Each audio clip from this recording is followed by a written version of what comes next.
Join us every Wednesday for InFocus, a weekly talk show produced by the St. Kitts Nevis Information Service, where we provide exclusives with key persons within the government and discuss pertinent, relevant, and interesting matters that affect us all. Tune in every Wednesday, live on ZIZ Radio and streamed live on Facebook at SKNIS Media and ZIZ Online. InFocus, your government, your business.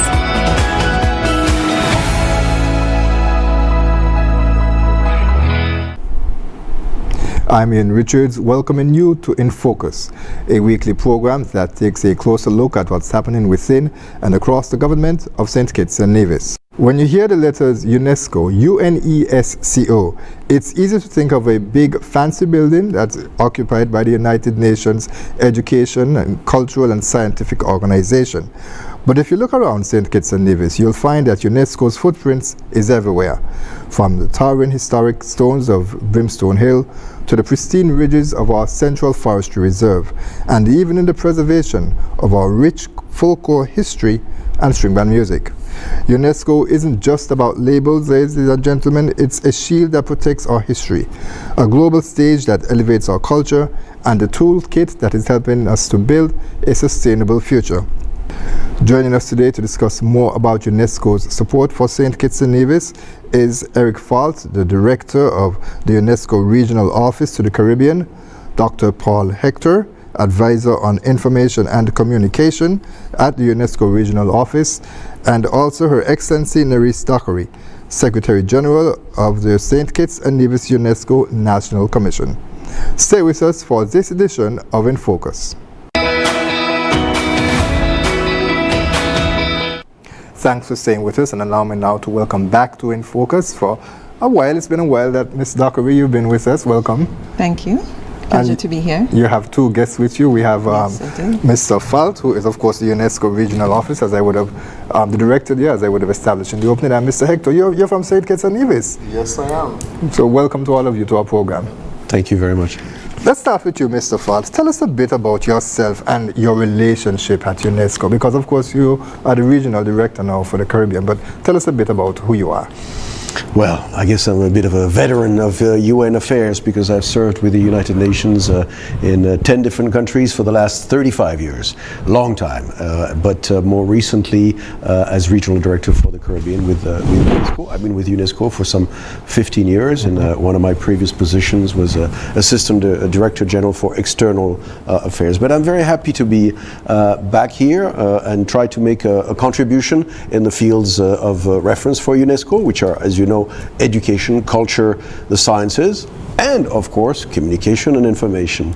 I'm not new to the region. I served also in Haiti a number of years ago for some 5 years, so I have some familiarity with the region prior to coming here. All right, okay. Mr. Hector, we could probably get some information for you too. I'm not sure how many persons are aware, but as you mentioned, you're from St. Kitts and Nevis. Yes, I'm from St. Kitts and Nevis. I was born on St. Kitts. Probably when I was about 6, I moved to Nevis with my parents who were in the Vision, and I've lived there until it was time to go off to university to pursue my studies. Okay. Which area in Nevis? Bath Estate. Okay. Yes. So shout out to the people over there. Yeah, shout out to everyone in Bath Village. Mr. Falt, let me come back to you now, because as you mentioned, of course, you're the Regional Director here, and my research has shown that you previously served as Regional Director also in India. You were based in India, New Delhi, yeah. Covered Southeast Asia, and that was from 2018 to 2022. But also, you were the Regional Director based in Morocco for Algeria, Libya, Mauritania, and Tunisia, and that was in 2022 to 2025. Now you're here in the Caribbean. How different is that transition going to be, working from those larger countries to small island states, given, of course, that there are so many different challenges?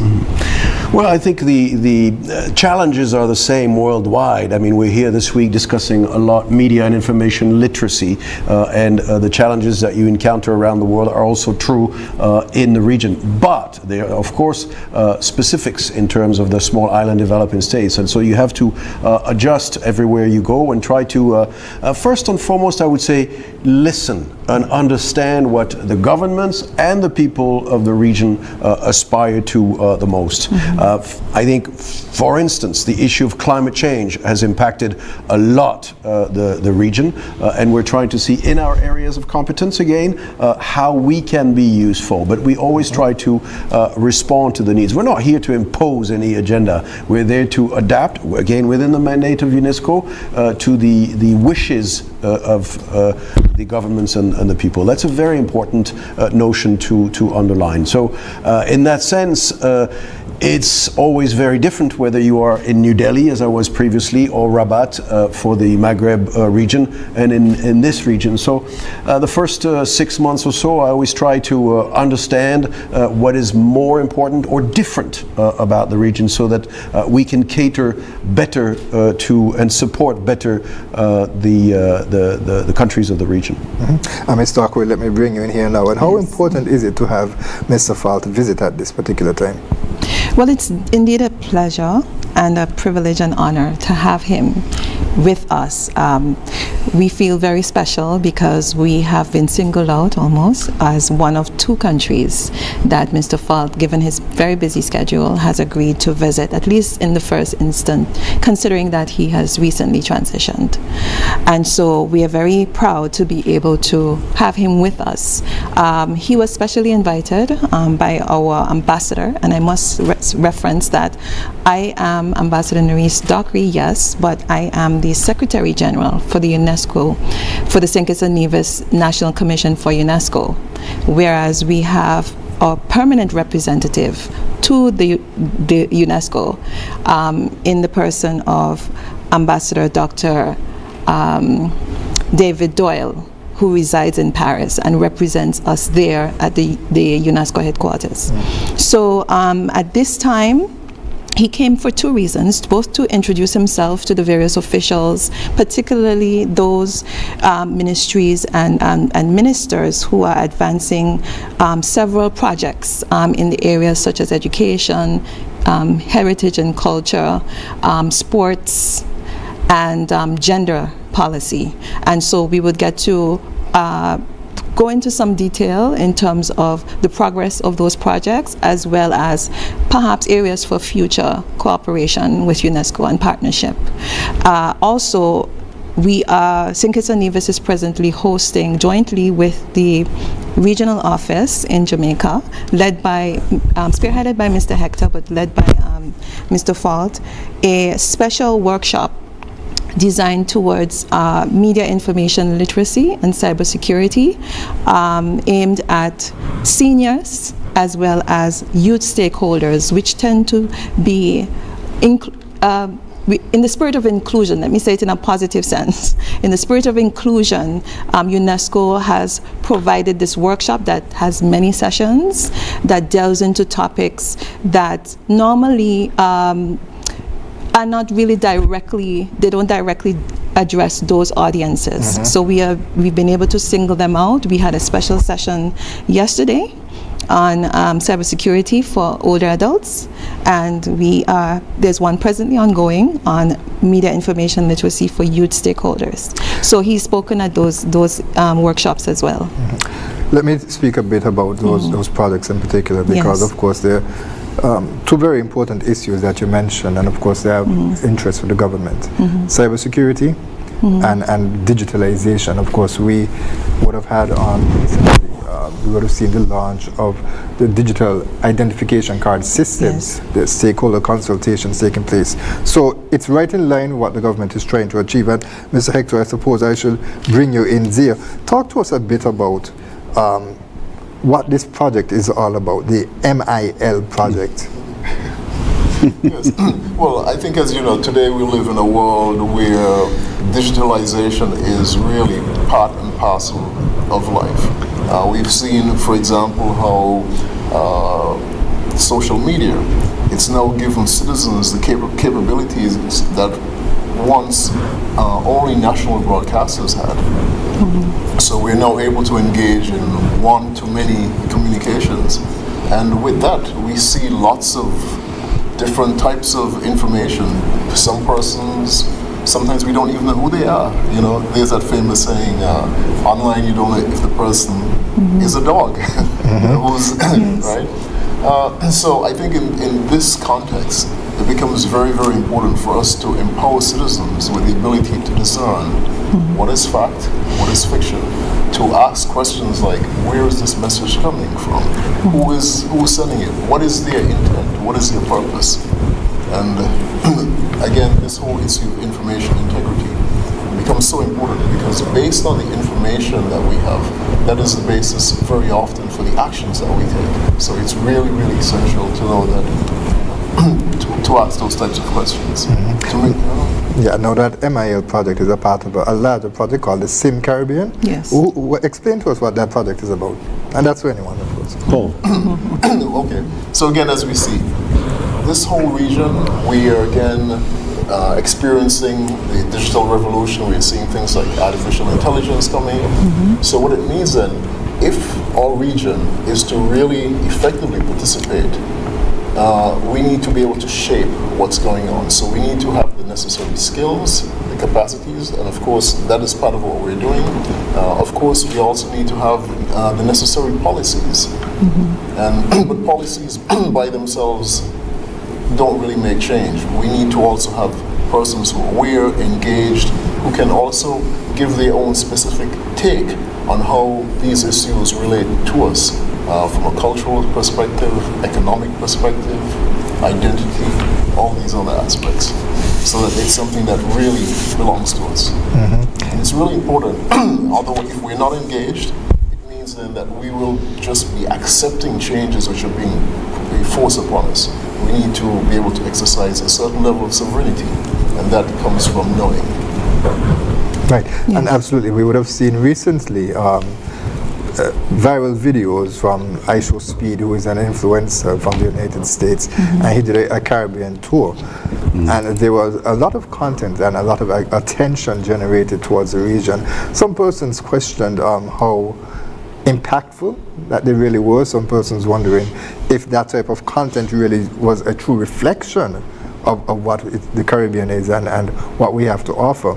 But there are others who said that they are missing the point, that the idea is to be fun, chaotic, crazy, as the young people are. IShowSpeed himself is that way. And so it's important that you have persons who can put into context to frame really the message.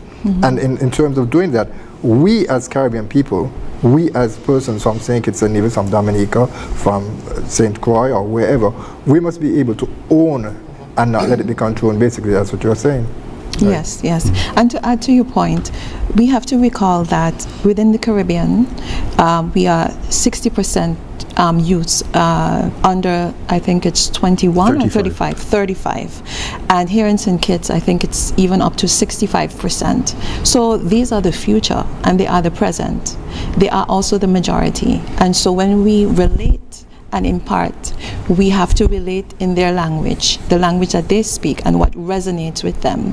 I think sometimes as older adults, coming from a different age, Gen Xers, like myself and yourself, we have a different idea of things. We see things through a more academic lens, whereas for the youth, it's more experiential. The second point is that because we are so young and because we are living in a digital age and we have to plug into the knowledge economy, we have to be able to educate and equip our young people in a way that takes advantage of the tools and the benefits of digitalization and social media and all of that, while at the same time protecting them against its perils, such as cyberbullying, such as technologically enabled gender-based sexual violence, scamming. And that's why also we specifically engaged seniors as well, because they're also a target when it comes to scamming in terms of unauthorized use of their pensions. They have to know how to engage online, understand what phishing is, understand that sometimes when you get a certain link in your WhatsApp message, do not click on it because it would give you a virus that would take all your information. So yesterday, they were actually quite engaged in these types of sessions that spoke to these topics, and they were able to share their experiences and learn what not to do. And they themselves now, it was a group of an audience of about 50, they're now ambassadors who will go into their families as older as the seniors to now teach and impart to their children and grandchildren about what they learned. And today with the youth, they are also charged to go into their schools and bring what they've learned today, because we only were able to cater to about 90 young people from various schools and civil society groups and so on, to go into their schools and impart what they would have learned. And we're hoping perhaps in the future we can replicate this workshop again to another cohort. Maybe it's important to add though that this is not being just done in St. Kitts and Nevis. It's actually a collaborative activity. We have, for example, partnerships with national commissions in Antigua and Barbuda, in Dominica, Grenada, St. Vincent and the Grenadines, of course St. Kitts and Nevis as the host. And we also have other persons who have also joined from places like Trinidad, Curacao, etc.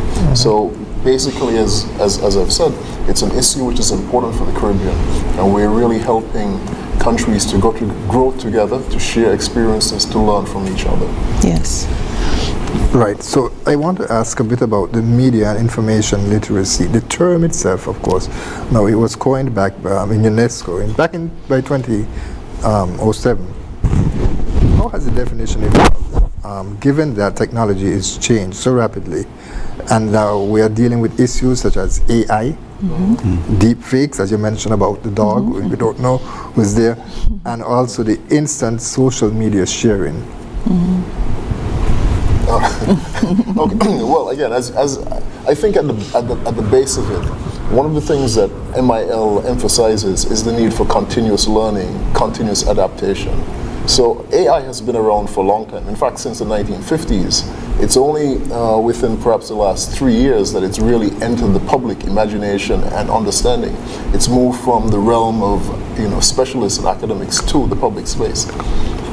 And what you would see, for example, within the media and information literacy curriculum, we have also been evolving with those shifts and changes. So for example, we currently have programs which look at developing AI literacy skills, learning how to use tools to determine whether content online has been created by AI, for example.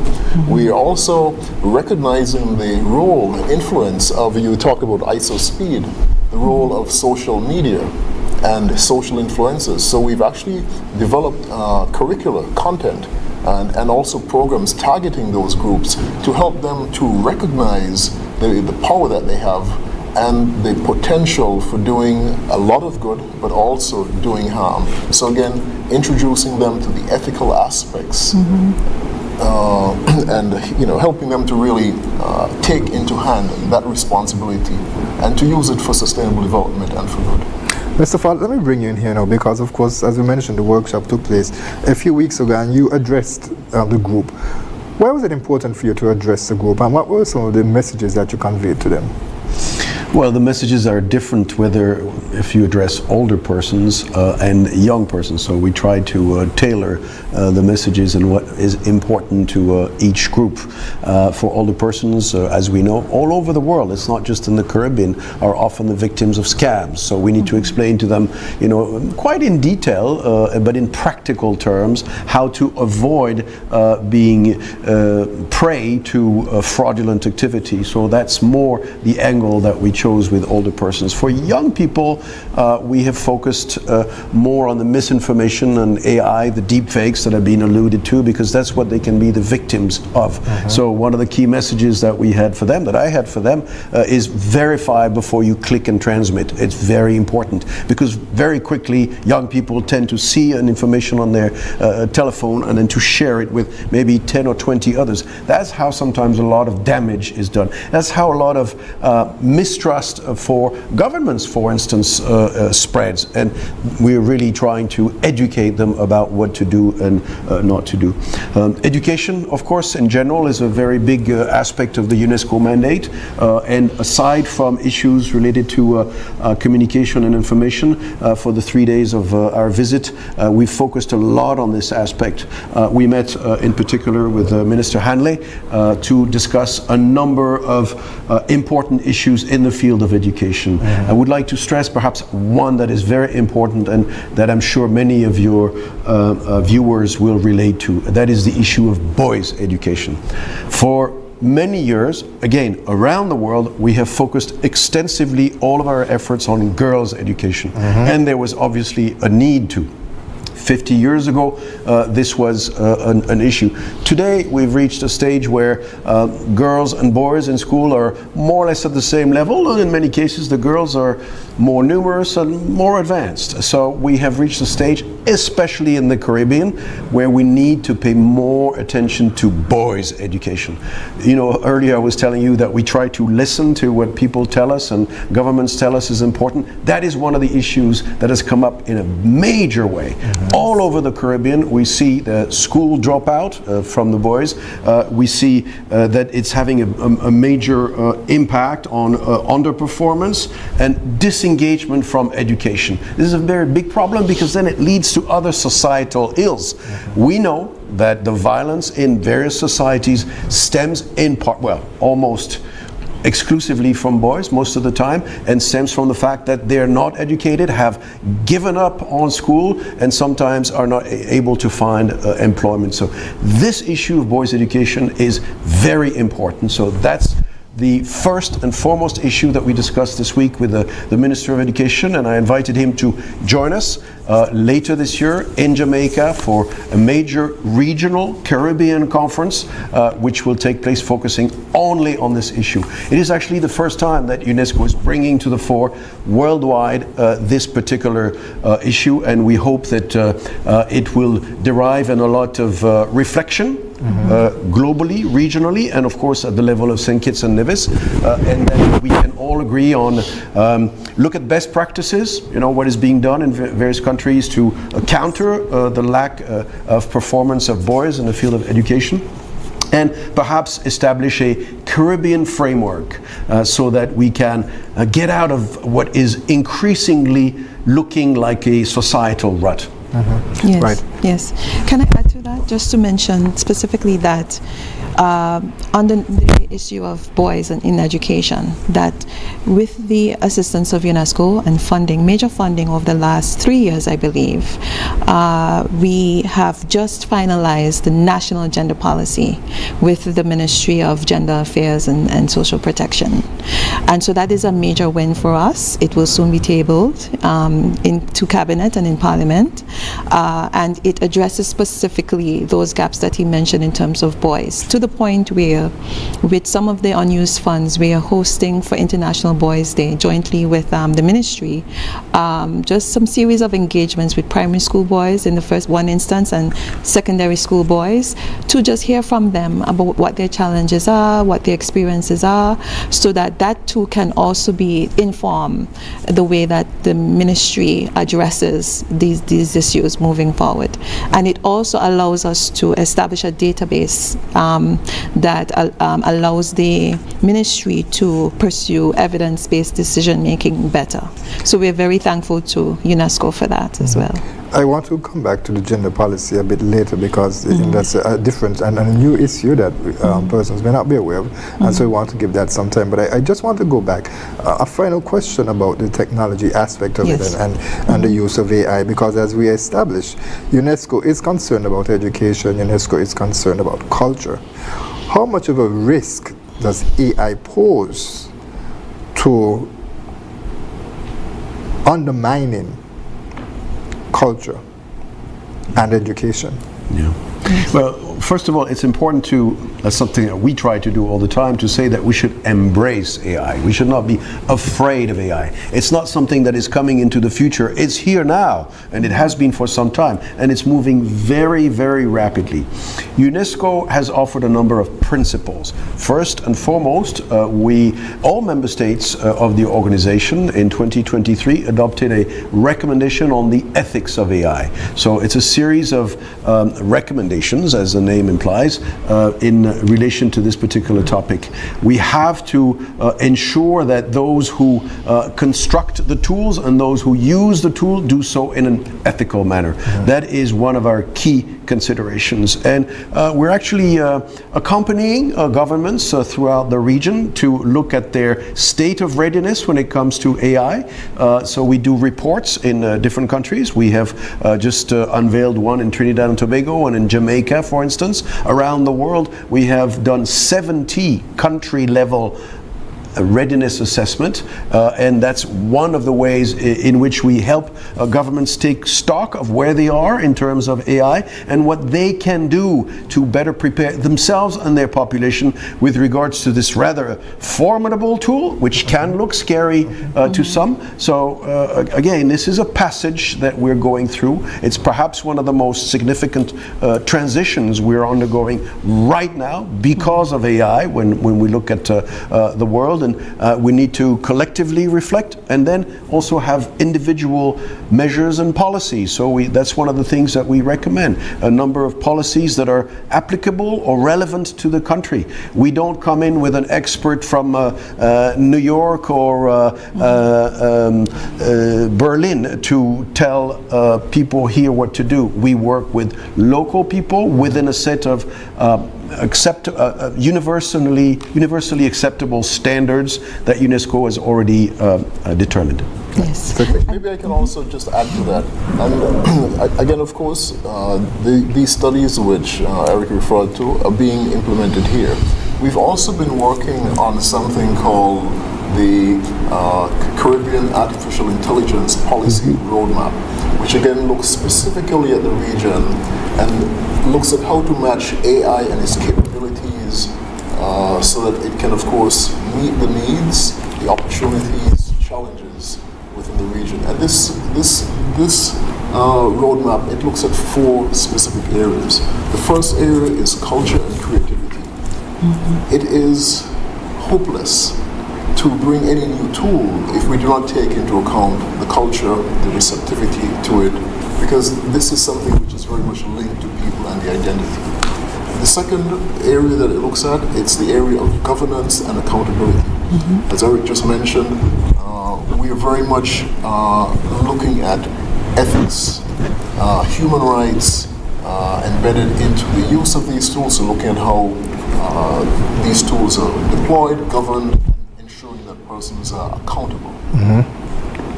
If everyone is going to really benefit from it, if we're going to uptake it, education is really key. So that's the third pillar, education and upskilling. And the fourth one, we know that our region is perhaps the region most at threat to climate change, natural hazards of various types. And so, of course, we need to make sure, and this is a survival issue also, we need to make sure that AI is being used to support the resilience and sustainability. And we can think about this in a number of dimensions: economic, social, infrastructure. That we're using these tools to, for example, help to guide us, for example, in where to site, identifying those areas which may be a threat from storm surge, etc., and avoid developing there, and so forth. Yes. So those 4 areas, and this is something which was the outcome of not just UNESCO's effort, but again, collective discussion which involved more than 1,000 persons and institutions across the region. And this is something which is being considered by CARICOM as a sort of framework to guide the region. Yes, and again, this is another area where St. Kitts and Nevis has benefited tremendously from UNESCO's technical support as well as funding support. We also have just finalized for the first time the National Intangible Cultural Heritage Policy, and AI and how it interacts with our culture as well as our creators and culture bearers, our musicians, our artisans, and so on.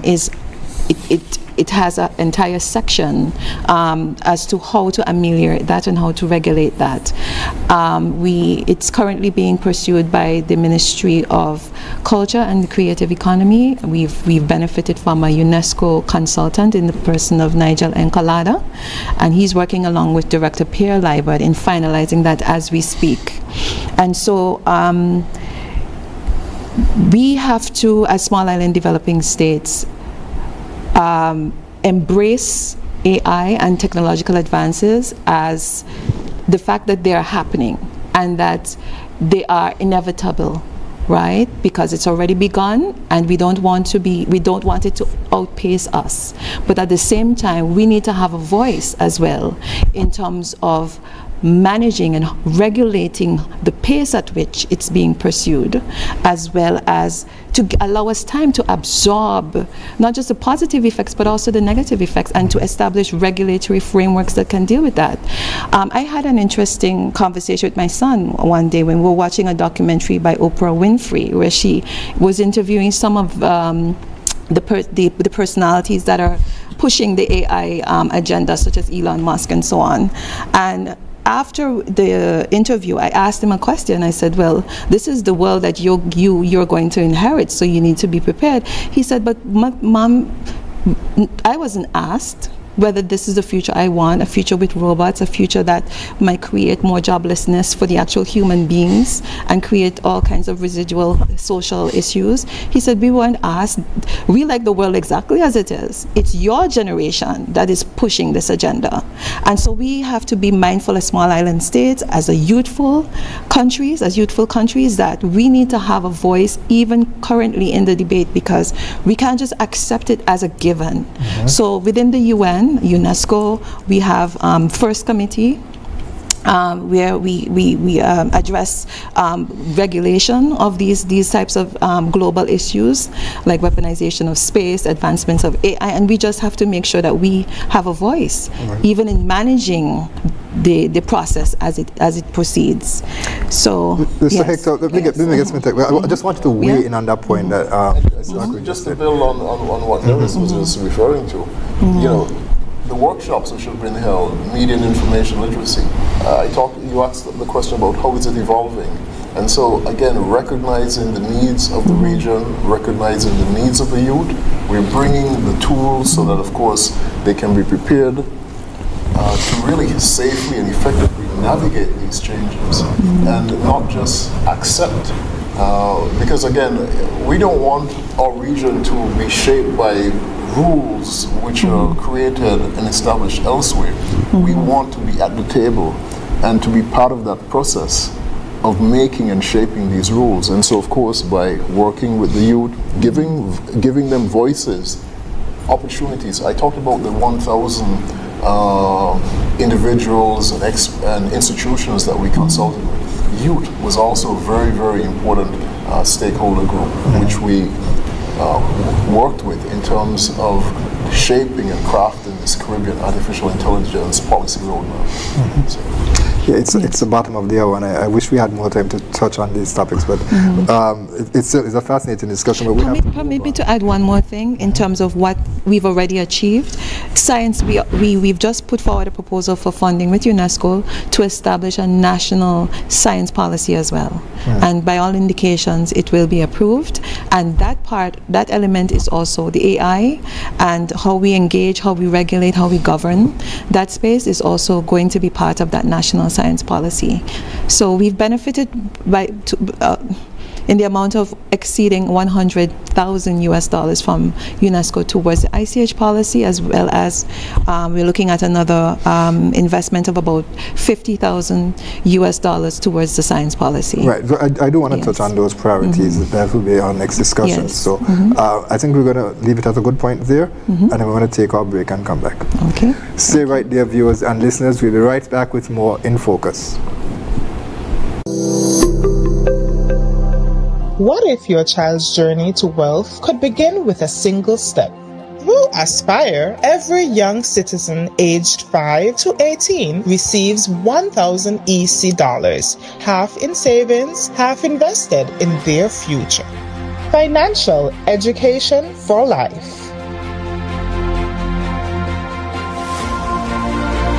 Sign up today.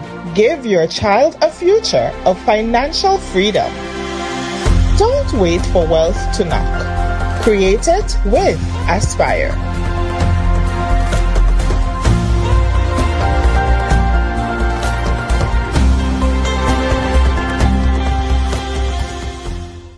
If you haven't done it as yet, please do it today. Subscribe to our YouTube page at SKNIS Media for regular updates, live coverage, and even more information on your government. While you're at it, like, share, and interact with our Facebook and Instagram pages at SKNIS Media and SKNIS Info.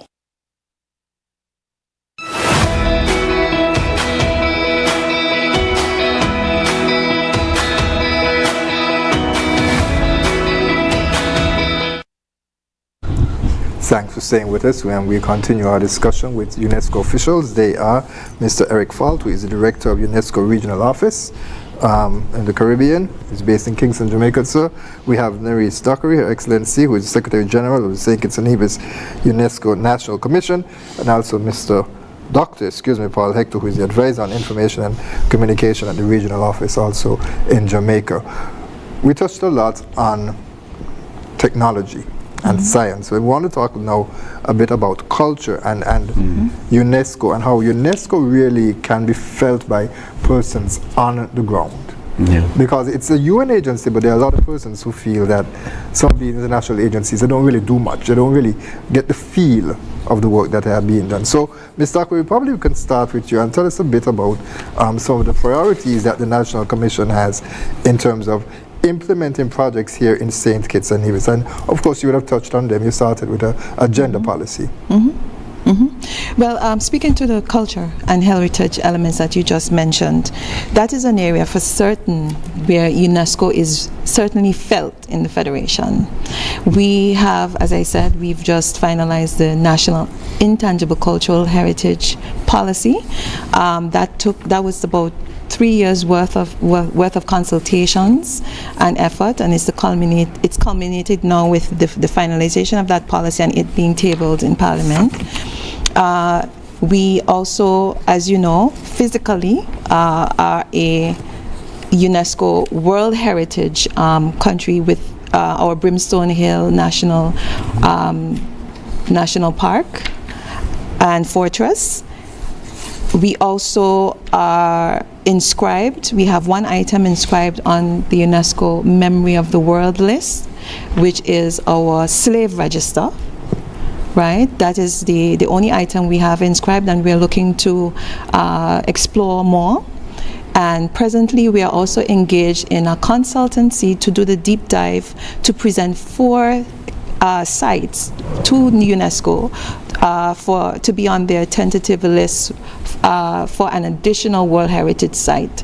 Hopefully the evidence would bear it out that that site can be located on Nevis. But we are exploring 4 sites at the moment.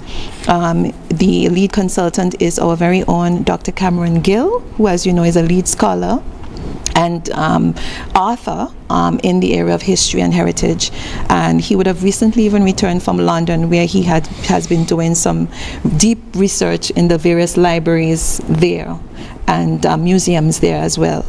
And so if once successful, one of those 4 sites will be selected by UNESCO, so that we will have 2 World Heritage sites located in the Federation and not just one. What are the benefits of having an inscription? Visibility, for one thing. I mean, I'm sure you're aware, but there are literally millions of people around the world who decide on a destination for their travel based on the UNESCO World Heritage List. And I can assure you that from the visitors to those who come out of cruise ships are all aware that the Brimstone Hill Fortress National Park is on the UNESCO World Heritage List. And Many of them want to come to St. Kitts because they know this has happened. So this is, of course, the decision, the proposal came from the government of St. Kitts and Nevis, but that has had a major impact. So you are getting a lot of visitors only for that reason. So yes, I agree with Nerys that it would be beneficial to have a second World Heritage Site either on St. Kitts or Nevis. That's to be debated. It's a decision by the government and a proposal that needs to be made to the UNESCO Secretariat. Mind you, these things take time. Yes, I just want to be fair and make sure that your viewers understand that this is not something that can happen. You know, you put in a proposal and it happens a month later. It takes literally years. It's already extremely significant that you had this first inscription. There are not that many World Heritage Sites in the Caribbean, unfortunately, and it is recognized because it is an outstanding, well-preserved example of a 17th and 18th century military architecture in the Caribbean region. That's why it was recognized. So yes, let's hope that there will be another one which will give even more reasons for visitors to come and visit St. Kitts and Nevis. That's all on the sites, which is, well, what UNESCO is, for better or for worse, best recognized for. There are many other possibilities within the realm of culture. We are hopeful indeed that through the efforts of the National Commission led by Nerys Dockery and through the efforts of the government, there will be also soon an element inscribed on the Intangible Cultural Heritage List of Humanity, which is another separate register maintained by UNESCO and which recognizes the living heritage. Right now they have just, but I'm sure Nerys will be able to say more, nominated the file of the masquerade traditions of St. Kitts and Nevis. And again, it takes time, but that's something that is on the close horizon, probably 2027. Yes. So that's something that should be coming and will be an opportunity for the world to know a little bit more of St. Kitts and Nevis through a UNESCO prism. That's what these labels, to call them that way, bring to a country. St. Kitts and Nevis is already very well positioned with a World Heritage Site, with a Memory of the World inscription, as mentioned. Hopefully next year an inscription on the Intangible Cultural Heritage List of humanity. And you also have, very important, I really would like to talk about that, a biosphere reserve in St. Mary's, which is recognized as a UNESCO biosphere reserve. So you've already achieved a lot. Again, a lot of people come to St. Kitts, want to visit, not just because they know you have a beautiful two beautiful islands, but because also you have sites, you have living traditions, and because you have important records of documentary heritage recognized through the Memory of the World program. Right. Yes, and if I could just add to that, something equally important is the benefits in terms of us being and establishing a regional best practice and model.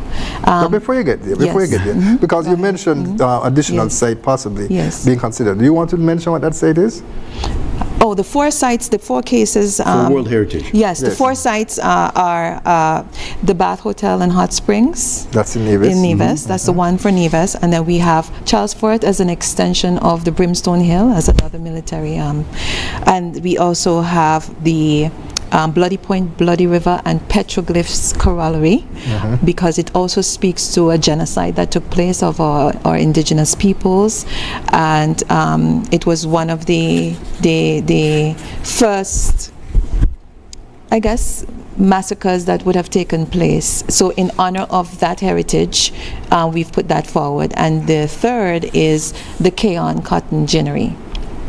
But I just also want to add, there's also something, a credential under UNESCO called the Places of Memory linked to the transatlantic trade in Africans and enslavement. And we are currently working on putting forward an application for the Wingfield Estate and Manor to be inscribed or to receive that credential as well and be part of that network. Wingfield Estate, as you know, was the landing site of our first colonizers. It was also the home of the Kalinago peoples. They literally were camped there, and that is where the chief that met the colonizers was murdered as well. Yes. Chief Tegreman, as you know. So right on that actual location, right on that soil at Wingfield Estate, all of these things happened. So we know that it is very much deserving of a designation with UNESCO. Dr. Hector, it looks like you wanted to jump in. Well, maybe I can sort of make the link between culture and technology. Currently over in Nevis, one of the projects that we have underway, it's in collaboration with the Nevis Historical and Conservation Society. They have collections of documents dating back to the 1600s.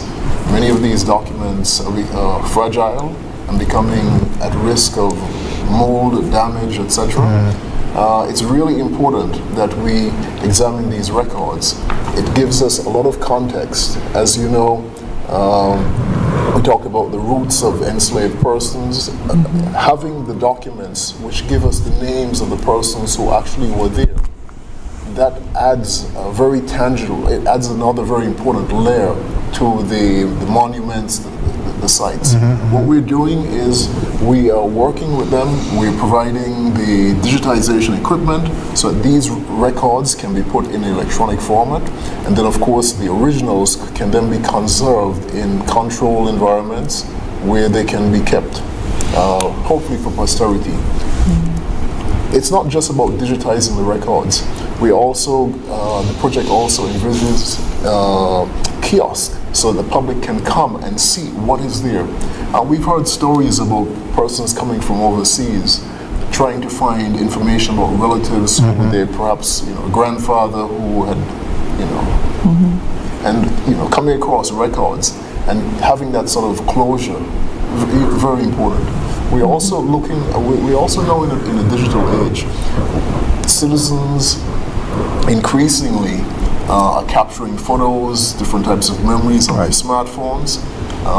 So I think the appreciation for maintaining those legacies, I think it's something which the public is becoming more aware of, and there has also been many persons coming forward, trying to offer these mementos which allow us to see the way our cities or towns looked years ago. And this provides a lot of information for scholars, and it also helps us to understand how climate change is unfolding, how erosion is impacting our society, etc. Right. And Dr. Falt, before I talk a bit about the intangible cultural heritage, I just want you to mention, because as we established, Brimstone Hill Fortress is a heritage site. Is there support given from UNESCO other than that recognition? Is there support to help to maintain the whatever heritage site around the world in whatever condition it is? It depends. First and foremost, the maintenance of World Heritage Sites is the responsibility of the government, of the country concerned. But in some cases, we can and we do help. We have helped here through the National Commission in a variety of ways, and we will continue to do so. We can do that in St. Kitts and Nevis, and we will not do it in a Western European country. We try to be especially attentive to small island developing states. Just perhaps of interest to your viewers, there is a special additional budget which is allocated by the member states only for small island developing states. So it means that my office in Kingston receives more money as a UNESCO office than one that is located, let's say, somewhere in Latin America. That's very important. There is this recognition that SIDS deserve special attention. It is, if I had to date it, 20 years old now, 20 years ago, within the UN, people started to realize that there needed to be more attention, more emphasis, more support for small island developing states, and now this support is here. Yes, and I'd like to add to that where there is a will, there's a way, and we have an ambassador in Dr. Doyle who does not take no for an answer. And so just to your point on how Brimstone Hill can be supported, there is a facility with UNESCO called an International Assistance Program that it's normally very specific towards when you're trying to protect or preserve something. And the consultancy for Dr. Gill to do this deep dive on the tentative list was achieved through one of those tranches of about $10,000 US. And we are also looking to work with Mr. Percival Hanley, as you know, who is one of the managers at the Brimstone Hill National Fortress, to obtain another tranche of international assistance to help to upgrade their museum, replace the display cases and so on, and work with the university to get a consultant to guide them with that. So there are ways to unlock funding within UNESCO. You just have to be creative and committed. Absolutely. Now, as we speak about the ICH, which is the intangible cultural heritage, now, UNESCO has often emphasized the importance of heritage in one of the developing states that you would establish. How does a nomination like this from St. Kitts and Nevis to have our folklore recognized by UNESCO contribute to the global diversity of ICH? Well, I think this is why this particular convention, because everything relates to a UNESCO convention, was adopted. For a long time we were talking about World Heritage Sites only. Only in 2003 did the member states of UNESCO decide to have a separate convention to recognize diversity of expressions, diversity of traditions, diversity of cultures, simply through the living heritage. That's why it's important to see it recognized also in this way. And St. Kitts and Nevis, I hope, will be very successful in this nomination, and I hope that we can all celebrate next year when the masquerade traditions of St. Kitts and Nevis are recognized as a universal element. Yes. I mean, I really would like to share with you that the voice of St. Kitts and Nevis matters on the world stage, and certainly within UNESCO. Whether it is Ambassador Doyle, who ably represents St. Kitts and Nevis in UNESCO, whether it is Ms. Dockery here within the network of national commissions, whether it is also through the presence in our ranks as UNESCO staff of Paul Hector, St. Kitts and Nevis is very well recognized. And I'm very happy actually that I was able to travel here, inspired by Paul, who inevitably, when he goes somewhere, gets a lot of attention when he says that he's from St. Kitts and Nevis. I can tell you that it sparks instantly an entire conversation, and he's very proudly, even though he doesn't represent St. Kitts and Nevis, he very proudly talks about his country. He was born in St. Kitts, grew up on Nevis, and I can tell you it transpires very much in what he does and what he says. He helps us also who come from faraway lands to understand many of the specificities and the sensitivities of the Caribbean. So St. Kitts and Nevis matters at UNESCO, and we are here very much to support as whenever we can and in every way possible. Yes, yes. And also in addition to that, in terms of the universal value that we have pushed to be able to have this approved, is the distinct nature of our Christmas sports or folklore traditions. And let me just say that we decide there are two ways we could have pursued this. We could have identified the one that we think would capture the most value and put forward that one, but we decided to do it as a group. Try that first, and then if that doesn't work, we will whittle it down to one at a time and to see which one. But as a collection, these Christmas sports, as you know, arose out of a response to enslavement.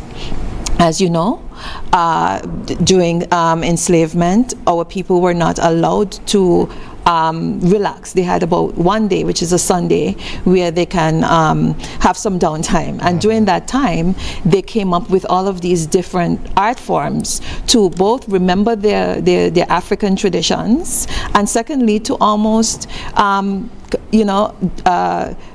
it was almost to cast their experience in a more satirical form, as you know, with the bull and the whips being used and the clowns, to kind of make a mockery and to be able to process their pain through the lens of humor to make it easier for them. Part of it was also a little bit of imitation in terms of, like, for instance, with our actors. When fairs from Europe came, and circuses and so on, the actors was one of the things that they would have seen, and they came up with their own using the pitchforks and the tools that they had at their disposals. So this is definitely of universal value, because the slave experience, even though we all have that experience within the English-speaking Caribbean and the French-speaking Caribbean, the responses to it are unique and distinct. And St. Kitts is happy to be the first. I understand from Mr. Falt that several other islands are looking at their folklore traditions, but we are the first past the goalposts of actually conducting that work. Extensive consultations were done, detailed video presentation and written presentations have been made, not just capturing our folklore traditions in St. Kitts, but also in Nevis, to show that even the ones in Nevis are distinct and different from the ones in St. Kitts. And that's true. If you would have seen the comedy of the mansion ball, it's something that certainly you should be accustomed to. But Dr. Hector, I think you wanted to weigh in as well too. I saw you making some notes. Oh, yes. No, just agreeing with everything, and I'm very happy at the progress that St. Kitts and Nevis are making in terms of utilizing the opportunities that UNESCO is presenting. I proposed earlier to talk about the UNESCO Biosphere Reserve. That's exactly what if you don't mind, I want to talk about that a little bit, because yes, I see time is running out. So for your viewers, again, just a word of explanation of what is a UNESCO Biosphere Reserve, different from a World Heritage Site of UNESCO. Well, essentially, we consider biosphere reserves as living laboratories for sustainable development. We talk a lot about the environment these days, and it's a primary preoccupation of many people, and rightly so. So when we talk about environmental issues, there's often messages of doom and gloom that we transmit to the younger generations. Everything is bad, there's plastic in the ocean, the sargassum is growing every year more, and so on and so on and so on. We desperately need to also give messages of hope to the younger generations. And that's what biosphere reserves are. They are locations, natural locations, sometimes parks, but where there are human settlements within, and where humans interact harmoniously with nature. This is a concept that started in the 1970s, and that has not been espoused so much in the Caribbean, which is regrettable, because it's a perfect fit for the Caribbean. You already have one, that is the St. Mary's Biosphere Reserve, which was nominated back in 2011, and it is a site for biological diversity, comprising cloud forests, mangroves, and coral reefs. I had a chance to see it as well, but where humans also live. So that is what a Biosphere Reserve is. So in addition to a World Heritage Site and everything else we have mentioned, you also have this incredible label of UNESCO, which should be cherished. I hope actually that soon, we were in Nevis also to discuss with the authorities there, maybe there could be a possibility of having a second separate designation in Nevis, because there again you have extraordinary biodiversity and interaction over many generations with humans, which should be noticed and cherished, as I said. And one of you asked me earlier, what is the benefit? Again, the voice of St. Kitts and Nevis is always widely heard on the world stage. Only a few months ago, there was the big meeting of UNESCO Biosphere Reserves in China, and we had an occasion to hear from Ms. Telka Wallace, who's the coordinator for the Man in the Biosphere program, who shared the experience of the St. Mary's Biosphere Reserve with the world, essentially. So people heard what you do here on that world stage also. That is also what UNESCO allows you to do, supports in many ways. Biosphere reserves are a perfect tool within all of the elements that we have at our disposal at UNESCO, and we're pushing it very hard right now.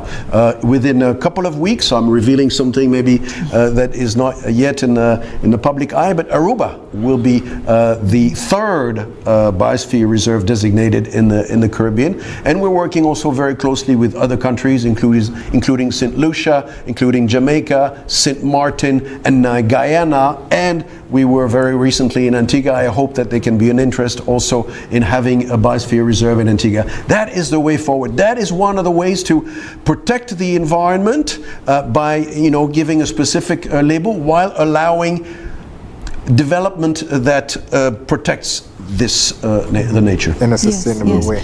Yes, and in terms of some of the tangible ways that the people who are part of the Biosphere Reserve benefit from is that with UNESCO perceives biosphere reserves as learning centers and test cases for sustainable development.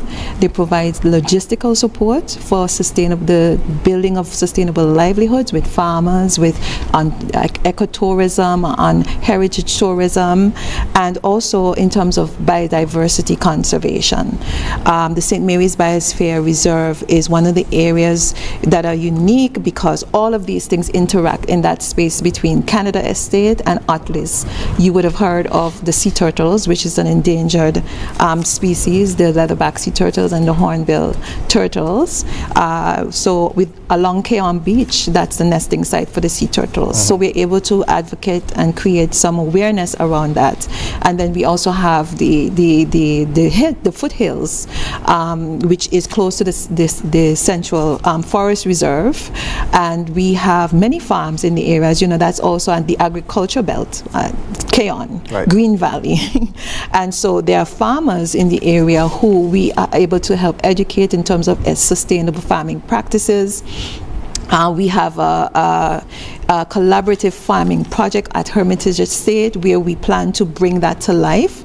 We were able to get some additional funding with the assistance of the government of Japan and UNESCO's Earth Network initiative, where we are seeking to attract $1.1 million towards building out that space and establishing seed banks and shade houses there so that persons who visit the space can see what sustainable farming can look like, as well as to preserve some of our indigenous seeds for our indigenous fruits. So those can be propagated into the future. Right, and of course the government's proposed ban on single-use plastic, which of course has been implemented since then. There was a pilot project that was done in the Biosphere Reserve as well too. Yes. And so we see it being used as a model. As a test case, Yes, we can sustainably develop and keep the environment protected. Yes, and we that's one of the things that we try to do and promote, the fact that there are 3,000 people within that space, and when legislation is passed, it's easy to monitor and evaluate by looking at the St. Mary's Biosphere and how these policies impact that space. So for the rollout of the national ban on single-use plastics, we were able to pursue a campaign of zero plastics in the Biosphere Reserve and engage with stakeholders to both assess attitudes and behaviors, and then to before and then attitudes and behaviors after we completed that sensitization project. So these are many ways. We have schools in the area. Right now, another project that we are benefiting from, which is education for sustainable development. We have advocated that the St. Mary's Biosphere be incorporated into that program, so all of our schools can visit SMBR and learn. They can conduct field trips, they can learn about it, and that can be incorporated into how you teach our children about conservation and climate action and those things. Okay, Ms. Dockery, we will have to leave it there, unfortunately. But before we do, a final question that I have, and I'll direct it to Dr. Hector, and that would be, as Mr. Falt mentioned, of course, how passionate you are in representing St. Kitts and Nevis. There are actually He doesn't represent St. Kitts and Nevis. well, like I don't intelligent represent my persons. country, but indirectly it comes in the conversation. Yes, of course. There are actually two persons, you are one, who work within UNESCO. And so I think that gives a real sense of people that UNESCO isn't just, as I mentioned, this international agency out there, but there are job opportunities that our persons can take up as well. Yes. What I would say is this, I'm really grateful to UNESCO. Through UNESCO, I've been able to work, live, explore, implement projects in more than 100 countries around the world. And today, thanks to those networks that I've built and those experiences, I'm now back in the Caribbean. And I can now connect the Caribbean to the rest of the world to learn, share, develop, grow. And this is really essential. The more we understand each other, the better prospects for peace and prosperity. And the second person at UNESCO is? Von Michael Martin. Right, and yes. most persons will be familiar with him here. Yes. And so, Ms. Dockery, you can come back at any time. So Yes. I'll give the final word to Dr. Falt. Well, thank you for giving us an opportunity to come and address your viewers here in St. Kitts and Nevis. For me, it has been 3 days of intense discovery. I learned, of course, as I said, through Paul and beyond about St. Kitts and Nevis. But as you can see, there's a lot of activities that are going on. And the relay, if you want, of UNESCO on a daily basis is the National Commission. And you've seen that our work, even though people don't necessarily know about it, extends to many parts and many aspects of the daily life of many Kittitians and Nevisians. Did I say it right? That's right. Whether it is in education, in culture, in the sciences, and of course, especially this week in communication and information, we try to be relevant, we try to be helpful. But again, thank you very much for hosting us this week. I think we're going to have a lot of fun with you during your tenure here. Absolutely. You seem very passionate. Yes, I'd like to thank you, Mr. Falt, Ambassador Dockery, and of course Dr. Hector for being with us for InFocus. Thank you. A pleasure to be here. And we'd like to thank you, viewers and listeners. We trust that you will join us next week at the same place at the same time for another edition of InFocus. Remember, here on our program we discuss your government, your business. I'm Ian Richards.